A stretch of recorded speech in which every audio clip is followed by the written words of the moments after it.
In today's tutorial, we're going to learn and practice half double crochet stitch. That's in US terms. In UK terms, this would be called half treble crochet. We're going to start by making a slip knot. I'll show you an easy way. If you lay your yarn, take your end and flip it over to make a loop. Now flip your loop over again across your working yarn and fish out this yarn in the middle. Put it on your hook and grab both ends of your yarn and pull. Now you want your slip knot to be nice and snug on your hook, but not too tight and not too loose. So for this practice, we're going to start a chain of 20.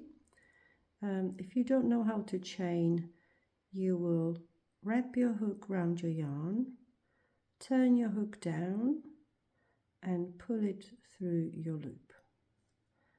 And again, wrap your hook around your yarn, turn your hook down, pull it through the loop. Try to keep your tension even so all your chains look fairly uniform. So what we got: 2, 3, 4, 5, 6, 7, 8, 9, 10, 11, 12, 13, 14, 15, 16, 17, 18, 19 and 20. So this is our foundation chain. Now to start our half double crochet, we will need to add extra. So if we want to keep the width of our work 20 chains or 20 stitches, we now need to add 2 extra chains which will form the height of our first row. So we've got extra 2 chains, so when we've finished our row of half double crochets, we should still end up with 20 stitches. So to half double crochet, you're going to yarn over, that means wrapping your hook around your yarn, and we're going to go into the 3rd stitch from the hook. So we don't count the loop. This is our 1st stitch, 2nd stitch, 3rd stitch is in here. So we're going to insert our hook into the stitch, going to yarn over and pull through. Now we end up with 3 loops on our hook. We're going to yarn over, turn our hook down and pull through all 3 loops. And that's our first half double crochet. So we've been to this one. Next chain is this one here. So again, we're going to yarn over, insert your hook into your chain, grab your yarn again, pull through. Now again, you end up with 3 loops on your hook. Yarn over, turn your hook down so it goes through your loops easier, and pull through all 3. See, first one, second one.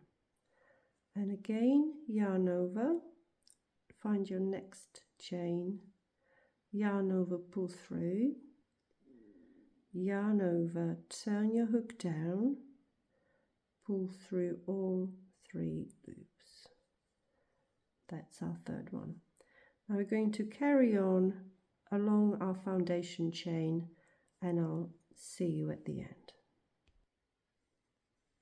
So I'm at the end of my row. Now when starting out, it's a good idea to count your stitches to make sure you haven't added any extra or lost any by mistake. So let's count our stitches. We should still have 20. So I've got, don't count the loop. 1, 2, 3, 4, 5, 6, 7, 8, 9, 10. Forgot. 1, 2, 3, 4, 5, 6, 7, 8, 9, 10, 11, 12, 13, 14, 15, 16, 17, 18, 19, 20. So we've still got 20. Now to start our row 2, we're going to chain 2. So at the end of every row, chain 2 and turn your work. Now this is going to give you the height to start your other row, and it also counts as a stitch. So when we are doing our half double crochet, we're not going to go into this first stitch because we've already got a stitch there. We're going to start here, going to go under this second stitch from our hook. Okay, so again, yarn over, so not into this one, going to go under this one, pull through, yarn over, pull through all 3, and again yarn over, go under both of these loops, I forgot to say, yarn over, pull through all 3, again yarn over, go under both bits of yarn here, pull through and pull through all 3. So we're going to carry on till the end. Don't forget to chain 2 when you get to the end, and let's have a good practice. Let's do about 15 to 20 rows so we get a good idea of what half double crochet looks like. Okay, I'll see you at the end. So here I am at the end of my practice swatch. Done about 15 rows of half double crochets, and as you can see, it's quite a compact and dense fabric. It doesn't have much of a stretch, but it's lovely and solid. So have you counted your stitches? Have you still got 20? I have. Right, to fasten off then, we're gonna yarn over, pull through and pull up a loop. Now take your scissors and cut your yarn and just pull through.